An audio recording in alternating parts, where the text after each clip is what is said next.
Hi, everybody. Got Justin Timberlake, Summer Love playing, even though it's like 60 degrees and raining. I'm looking out my window right now.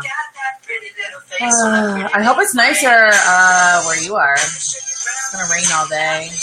My daughter had to go inside to camp. She wasn't thrilled about it. They had to go to the rec department instead of the camp, and it's her last day of summer camp. And they had to stay inside. They can't go swimming. They can't play tennis. I know. First world problems. But she was bummed about it. But I want to hear from you. Where are you watching from? Where are you listening from? What are your plans for the weekend? I don't know. Like, are you going to go to a rally this weekend? Are you going to start a rally? Are you going to make a donation? Are you going to stay home? What are you going to do this weekend? Maybe you're not going to do any of those things. Let me know where you are, where you're from, and we're going to kind of dive right into it today. So this is Julia Campbell, but as you know, Facebook loves to call me Julia Gulia. So we're just going to roll with it, okay? It's live video. We'll see what we can do. So happy Friday, Storytelling Summer School, week 5, and I can't believe it. And I do have to tell you guys, I am taking next week off. Heaven forbid, I know. I'm taking a vacation with my whole family. We're going on a 6-hour plane ride with a 2-year-old and an 8-year-old. So wish us luck. Think about us at 6 a.m. on Sunday. But I'm really excited. So you'll get all this information in your next email, but just to let you know, there won't be a training next week. So hopefully you can review everything, do your homework, get a lot more out of it, come back refreshed on September 1st with questions. I do know that September 1st is Labor Day, but what can you do? Appropriate day to end. So, once again, if you don't know what Storytelling Summer School is, if you're just coming here, welcome. Thank you for joining us. Live videos. It's all about actionable ways to use storytelling for your nonprofit. Also a lot of downloads and invitation to the private Facebook group. Hi, Jim from Fort Lauderdale, Florida. I hope it's nicer where you are than in Massachusetts. I'm sure that it is. Thanks for joining us. So a little bit about what we covered. I like to do reviews just to refresh your memory. Maybe you want to go back and watch one of the trainings. Week 1 is the 5 stories you need to collect. Week 2 is how to turn those stories into stories that will take people from passive to passionate. Week 3, I addressed some of the biggest digital storytelling challenges, some of the most common, and there were 6 that were most common. So in order to find out what those 6 are, you got to go back and watch that. Week 4, that was just last week, 10 specific ways with examples that you can use digital storytelling in your online fundraising. So I hope you've gotten a lot out of it. This week, we're going to actually fill in your digital storytelling calendar. And I hope that students, you got the download, but I'll give you the link if you didn't. And then it's not going to be next week, but on September 1st, battle tested tools. We'll go over some tools, tricks, how to use them, how to set them up, that kind of thing. As usual, Storytelling Summer School is sponsored by my book, which I think most of you have. If you don't, get it. Tell me what you think of it, even if you hated it. I don't care. I mean, I do care, but just let me know. Give me some honest feedback on it. A lot of the trainings that I do here are based on the book. Sometimes I'm adding things that I didn't put in the book, or I'm going a little bit deeper, but definitely the book is the basis for most of this content. Digital storytelling calendar. If you are a student, you get the emails. You will have the direct link in your email to it. But if you are not a student or on that email list, just go to my website, jcsocialmarketing.com/storytelling calendar, and you can get your free copy of that. Okay. So we just did this quick review. So these are the things that we've covered. And what I'm trying to do is I'm trying to connect the dots and put it all together for you. Because what I hear from a lot of organizations is that they feel like they can't collect their stories, they can't share their stories, they can't tell their stories because they think that they have to start at a viral campaign video, or they have to start with a really impressive online marketing campaign idea. You don't. Just work through the steps. Week 1, week 2, week 3, week 4. Work through all of the steps, and I guarantee you, you will come out with a plan, and you'll stop spinning your wheels, and you'll get a little more focused. So that's what I'm trying to encourage you to do. I want to take the stress and overwhelm out of this for you. And I know all of you are busy. We're going to get right to it. Sorry for the sort of pixelated photo, but I really like this. I like motivational quotes. I like them. I'm one of those people. I think I need to get my office filled with those motivational posters that you see everywhere. No elevator to success. You have to take the stairs. You can't get anything without hard work. There's no silver bullet. So, key points. They're really quick and dirty. Consistency is key. This is a marathon and not a sprint. When you are succeeding on any kind of online channel, you need to show up. Your audience needs to get to know you, they need to recognize you, and they need to be able to count on you. That's why so many people send out weekly email newsletters, or they do weekly Facebook Lives, or a weekly blog, all of which I do. But it's so that I can get to know my audience and you can get to know me, and just to create a lot of value for you and create that relationship. That's really important for nonprofits. Showing up. Consistency is absolutely key in all of this. And creativity is paramount. We can't get away from that. Visuals, video, photos, graphics. I know this. I harp on this all the time. But creativity really is paramount. You really can't get away with posting a link to a press release on your Facebook page anymore. Everyone is thinking in the back of their mind, what's in it for me? What's in it for me? And I know you are thinking that right now watching this video. Planning is everything. I'm a big planner. I love planning. I love calendars. I love checklists. I love that kind of thing. I also like kind of the fluffy, philosophical reasons why you're doing things. And my computer just flashed, and I really hope I don't lose power. But you never know. It's live video, so we'll see. We're going to get as much done as we can before I lose power. I think there's going to be a big thunderstorm, too. We'll see. It's exciting. You never know what happens in live video. So the 5 stories, we talked about these. We've reviewed these. There's no excuses now for getting stories. You have 5 groups of people to pull from, okay? You also, when you're looking at the 5 stories, you're also going to look, this is a really simple way to fill out the calendar. So you're going to list those 5 stories. Then you're going to list the 10 types of storytelling posts. Powerful video. You can't escape it. Powerful video that asks for a contribution at the end. Colorful action photos with a story of your program in action. The call to action there, get more people to your website, and then you can incorporate a donation ask in there, in your blog post or in your longer story post. Share stories about a staff member's family, and encourage your online community to share their stories. These are all from last week. So they're all taken from last week's 10 specific ways to use digital storytelling. And we're just going to review them because you're going to put them together with the 5 stories in the calendar, and I'm going to show you how. Provide an update on a client. That maybe it's a client that was a client of yours 5, 10 years ago. I'm sure a lot of you have been in service to the community and to society for many years. Encourage people to read more on your campaign website. Get more of an update. I love updates, actually. I should say client updates are fantastic, and hospitals do a really great job of this. And if you want to talk about challenges, hospitals have so many legal challenges in posting stories, and they have HIPAA regulations and all of the stuff. So don't think because they have big budgets and big marketing departments. Oftentimes they actually don't. That's kind of the perception, but they have many hoops to jump through to share client stories. Trust me, patient stories. Ask for messages of support and encouragement to the people that you serve. That's always a really great way to get stories and to share stories.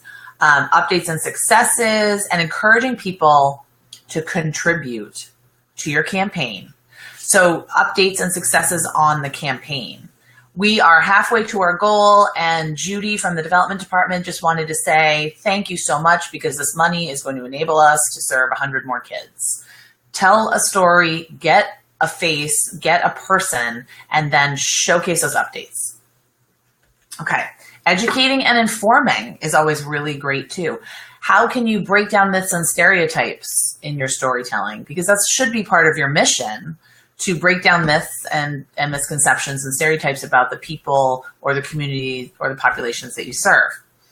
Share behind the scenes stories at your program. Those always work really well. Acknowledging and thanking and offering other opportunities to get involved with your stories. So, hey, this one great PTO, they collected all these backpacks. They're so happy and they're wonderful. And if you want to have a backpack drive, you can do this, XYZ. Connecting it back to your call to action, which all goes back to your goal, which we talked about earlier. Big on goals. The Facebook donate button, you can absolutely do a Facebook Live and put a Facebook donate button on it. If you're doing a fundraising campaign, if you're just doing a Facebook Live as part of a storytelling and awareness campaign, then you would not put a donate button on it. You only put a donate button on if you have a specific ask. We want to raise $100 in the next 30 minutes, something like that. But that is a type of post. That's a type of way you can use digital storytelling for fundraising. You have these people's attention and you're telling the story as it's happening, and people are much more likely to make a donation in the moment. It's almost like having a telethon. It's pretty cool. Put them all together. The 5 stories and the 10 types of posts. So imagine you've got a big whiteboard. You have the 5 types of stories. You have the 10 types of storytelling posts. You're going to mix and match and add them to your calendar. And last I checked, that's 50 possible posts just to start. That's just to start. So your calendar template. Get the template and let's review it together. So let me pull up the PDF. Okay. This is the quick and dirty template. Now, I sent it in a PDF, which, probably won't work for everybody. So if you would like it in an Excel spreadsheet, I just don't know if you are on a Mac or on a PC, definitely email me. I can send it to you in a Word document or an Excel or a Google Doc or whatever you want. But I just decided to PDF it because it's just the easiest way to get it via email. So these are just some samples. So obviously you can completely update this with whatever you want. And I want you to know that this is something I do with my clients. I review this with them. So you might not have Twitter. You might not have LinkedIn. You might not have Pinterest or Instagram. You might have other things going on. This is just a sample. You might also post on Saturday and Sunday. I don't necessarily recommend against it, but I do know a lot of nonprofits don't post on those days because they don't have anyone actively managing comments and questions. So it's important to be realistic about how many days you can post. Also, if you post something Friday at 8 p.m., you kind of have to have somebody on there to be looking, first of all, are there spam comments? Are there comments that go against your terms of service? Are there comments that are obscene? I mean, you're not going to necessarily get that if you're a small organization, but you can't just throw something out there and then never not monitor it the whole weekend. Be careful. Note to self, right? So website updates. These are any updates that you have going on. And you all are updating your website. You're updating maybe your corporate logos or maybe your news section, maybe your staff page, whatever updates have to happen during the week, they go here. Ideally, you would be, uploading stories to the website.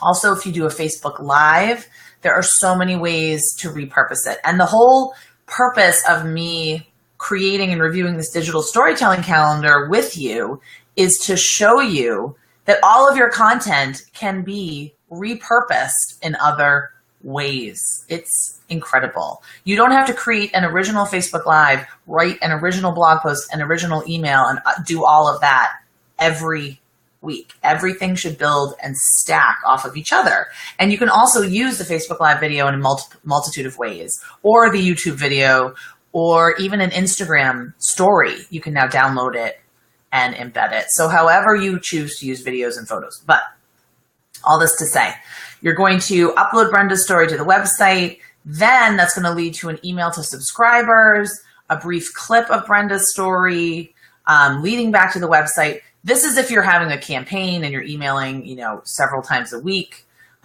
You might not want to be emailing quite as much. So maybe pick a story, Brenda or Todd's, and figure out which one you're going to email it about. Clip of the story with a little video or a little photo leading back to the website. Facebook page, photo of Brenda, caption with her story leads back to the website. Twitter, here is a quick and dirty Twitter plan for you. So you have 3 tweets: retweeting a partner, tweeting information, tweeting the link to the story. The thing to know with this calendar is that I don't recommend 100% automation. I use Hootsuite. That's HOOTSUITE. And when we actually go into tools next week, I'll show you how to use it. But Hootsuite's a great tool, but every channel is different and you need to understand the context of each channel. And what works really well on Twitter is not going to necessarily work on Facebook, and so on. Also, Facebook does not like third-party posting tools. They really like when you post inside Facebook.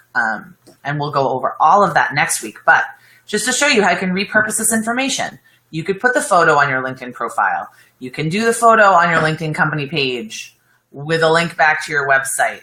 On Pinterest, same thing. You could have a whole board on Pinterest called Success Stories or Our Impact. On Instagram, perfect. You might not be able to put a link. You can certainly put a link in the caption, but as we all know, LinkedIn captions don't accept hyperlinks. And unless you have 10,000 followers or more, you cannot put active links in your Instagram stories. So you could either change your bio, the link in your bio every time, or you could just put a great story on Instagram and say, for more information, go to our website. I don't know. Or encourage people to leave words of encouragement. So for Instagram, your best philosophy might be getting engagement and not getting traffic back to your website. But for the rest of these, your email, your Facebook, your Twitter, your LinkedIn, and Pinterest, the strategy there is to get traffic back to your website. Because, as we talked about earlier, when people go to your website, hopefully they can sign up for your email. They can then read more of your stories that you have there. You're building that relationship with people. So you're not posting into a void. You can measure the success of your calendar and what you're doing. You can show how many times people came to your website, and you can see the referrals. So that's what you're doing. So just an example, if you're going to use Facebook Live or really any kind of video to do some storytelling, you can embed it onto the website, onto a blog post. Then the way you use email is you send an email out right before you go live, like 5 minutes before you go live. And I did not do that today, and I was remiss that I didn't do it, but it's fine. People know. I'll send an email about the replay and let them know why to watch. Don't just say, we're going live on Facebook, because nonprofits do that a lot. And also the way that nonprofits kind of screw up Facebook Live is they don't have a good caption. They don't, a title for the video. They just say, hey, we're live now on Facebook. And I'm like, okay, why am I going to watch that? What are you doing? Where are you? The Humane Society always says live from the field or live from the rescue or something like that. So let people know, and then also let people know they can watch the replay, because if they don't get the email in time. Then on your Facebook page, you're going live on your Facebook page. There's your post. And then make sure you're updating it after the Facebook Live is over with a caption that tells people how to get more involved. Twitter, tweet a link. The executive director is going live on Facebook. Schedule it. And then tweet that people can watch the replay. Tweet that there are still ways to get involved. So the key on Twitter is just to repurpose this content, because not everyone is going to see your tweets, but not tweet the same thing out 55 times. Same thing on LinkedIn. I always let people know I'm going live on LinkedIn in case they want to join in. Pinterest, you can put the live video replay, the one that's on your website, you can pin it to Pinterest. You can have a whole Pinterest board of Facebook Lives or notes from the executive director, something like that. Instagram, do a quick Instagram story right beforehand. That might be a little more challenging because you do have to do it kind of right before and let people know that you're going live. And once I didn't do that either today.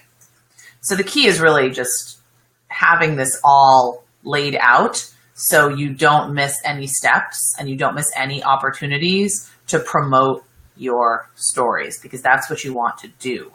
That's the whole point of having a digital storytelling campaign, to get eyes and ears and viewers and readers on your stories, right? So those are just some examples. Your calendar is probably going to look very, very different from this, depending on the social media channels that you're using, what you're prioritizing. There might be something going on, the week of August 21st, like a big gala, or you might have a fundraising breakfast, or you might be starting your year-end campaign, whatever it is. But just use this calendar as a tool. Use it strategically. I try to give you some ideas, and then you can kind of fill it in. Very simple. I've seen crazy, very, very crazy, complicated social media and storytelling calendars out there. And what I found was that there's just really very few nonprofits that can use them because they're so complicated that they're overwhelming. So I tried to create a very simple one for you that you can just cut, paste, use, as you need, just so you can get a glimpse of the week and the things that you're going to have to do for the week. So I hope that really helps you. So then, how can you run a 2-week digital storytelling campaign? Okay. Using that calendar, you'll use the calendar to plan out the content. You clearly have to have a goal for the campaign. So let's say your goal is raising money for your annual fund. You're going to do a 2-week dedicated storytelling campaign. You want to raise money for your annual fund. You want the SMART goal: specific, measurable, achievable, relevant, time-based. I feel like I need to just get this tattooed on me because I say it so often. It has to be specific. If you don't know where you're going, how do you know that you've gotten there? A great example is Boston area Rosie's Place. They did a Give Sanctuary campaign. The goal was 500 gifts in 7 days. So they didn't actually have a fundraising goal. They just wanted 500 people to commit to giving. And they wanted to get those 500 gifts in 7 days. So the second thing you need to do, you have a goal. You want to get 500 gifts in 7 days. You want to raise $5,000 in 2 weeks. You want, whatever your campaign goal is. Prepare your website. This is where you're going to house your best stories and the most important information about the campaign. So this is where people go to learn more and then to participate. This is where you put the details about the campaign. So this is very important. This is like peer-to-peer fundraising, or really any fundraising 101. Why and why now? So why are you running this 2-week campaign, and why now? What's the point? Why am I giving money now? And what am I giving money to? So you really focus on those details, the story of the campaign. This is where you're going to house your video, talking about your campaign and explaining why, the why and the why now, and then encouraging people to take action. You can also use an outside hub. If you don't want to use your website, you could use CauseVox, which is one of my absolute favorites, Classy, CrowdRise, GoFundMe. There's a billion of them out there. We'll talk about them when we talk about tools in the coming weeks. But there's pros and cons, obviously, to both. Housing it on your website might be a little hard if your donate page is not great and if your donate page is clunky. But all of these outside tools, obviously, they charge a percentage and it varies and you've got to do your homework. But take a look at them if you're looking to do a dedicated 2-week campaign, because they have progress reports and all those kinds of things. Not progress reports, little thermometers like this. So this was on CauseVox. This is Project Renewal. Harry was one of them. 50,000 New Yorkers are homeless. Harry was one of them. You can help. So that's very clearly, that's very, SMART specific. It's also a great call to action because it's very simple. You can help. even though there's 50,000 homeless New Yorkers. This was their campaign for Giving Tuesday, so they only did this in 24 hours. Their goal was to raise 65,000. They raised 73,000. You can find all this information on the CauseVox website, but this is what a campaign hub kind of looks like. This is the video. This is the why and the what of the campaign. And this is the progress report. And this is where people can make a donation or share it. Those are the advantages of a campaign hub website, because I bet you can't set that all up easily on your website. This is another way to do it. I mean, this is Give Sanctuary. They housed it on their own website.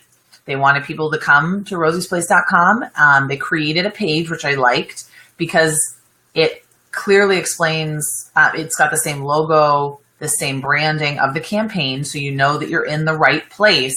It's got the gift amounts, but this is housed on their website without any kind of complicated technology. This might be still live now. Okay. Yeah, let's see what this looks like. You can look at it on their website. So then you can clearly still go to their website and be on their website. So I really do like this. Also, I love that they changed their logo to the rainbow. But yes, okay. Very cool. Good job, Rosie's Place. I always give them shout outs. So let's see. Prepare your email communications. So this is where it goes back to the calendar. When and where are you going to send them out? If you're doing a 2-week campaign, you're going to send emails out every few days. You're not going to send one email at the start of the campaign and one email at the end. It's just not going to happen. It's not going to work. Obviously, it's not the same email each time. So there's entire trainings that can be done about how to send great email communications. But for a storytelling campaign, you want to showcase a different story with each email and always have that same call to action. Join our campaign, help people like Heather, help people like Sarah, help people like Todd, and lead people back to that campaign hub. So all of these emails are clearly written, targeted. The key is to get the email opened. So you want to work on those subject lines, have really compelling and great subject lines, maybe a quote from the story. This is a Give Sanctuary digital storytelling campaign example. In less than 24 hours, we've already received 30 gifts. We're 6%. And then it's a screenshot of one of their stories. And if you click on the screenshot in the email, you go right to YouTube and you can immediately watch their video. And they have a lot of these stories. I mean, really, really good stuff. So it all ties together. And then I'm going to show you their social media post. So it all looks the same. It all ties together. They're repurposing this one story in a multitude of ways. You're preparing your social media outposts. They're called outposts because they are leading people to the campaign hub. You're posting every day about the campaign, either an update or a new story. Every single day, these 2 weeks, you're very, very focused. Not the same post or tweet each time. That's where creativity comes in. You got to change it up. Choose from the list that we created together with the 5 stories and the 10 different types of storytelling posts. Choose from there. So you're not always posting necessarily the same type of text, or you're not always doing a blog. Maybe you're doing a video and then a photo and then something else. So change it up. Mix a client story, with a photo essay or a staff story with an Instagram post, and then always lead back to your campaign hub where people can make a donation, get more involved. So this is how Rosie's Place did it. You said never give up. We help Norma rebuild her life. Help us give sanctuary. Click, and then this is the social media post that went along with it. And they did post the video also, but I like the standalone post that you can easily click on and then go back to the website. So it all ties together. That's what a campaign is. Okay. So now, great. We're at the 30-minute mark, which I don't like to go too much over 30 minutes, but I will go a couple minutes over 30 minutes. I hope you're still with me. Jim, just send me your email. You probably have my email already, but I'll put it here. And I will convert it and send it over to you in Excel. All right, so your homework. Plan a 2-week digital storytelling campaign. Just start planning. What could you do using that calendar, using the step-by-step that I just gave you? Fill out the calendar for the campaign. It's only 2 weeks, so you only need the 2 weeks of the calendar. What's going to go out when? How's it all going to tie together? And maybe have a different story for every couple of days. I think that it's best to have different stories every day, but if you only have maybe 5 or 6 stories that you can use for a 2-week period, then updates and other kinds of behind the scenes things can work really well too. Be sure to let us know about your campaign in the Facebook group, because I'd love to see it. I'd love to see what you're doing. And I'd love to showcase it on the group. So the upcoming lessons that we have are battle-tested tools. I can't believe it. It's not next week. This slide is wrong. It's not next week. It is September 1st, but I will post that. Make sure you grab your copy of this book, and thank you so much for joining me. I really appreciate it, and I hope you have a fantastic weekend. Whatever you do this weekend, please be safe. Just be safe and be well, and take some time, take some self-care time if you need it. It's been a rough week. It's been a really, really rough week for a lot of people. So take some self-care if you need it. And I will see you guys on September 1st. Okay, cheers. Bye. Take care.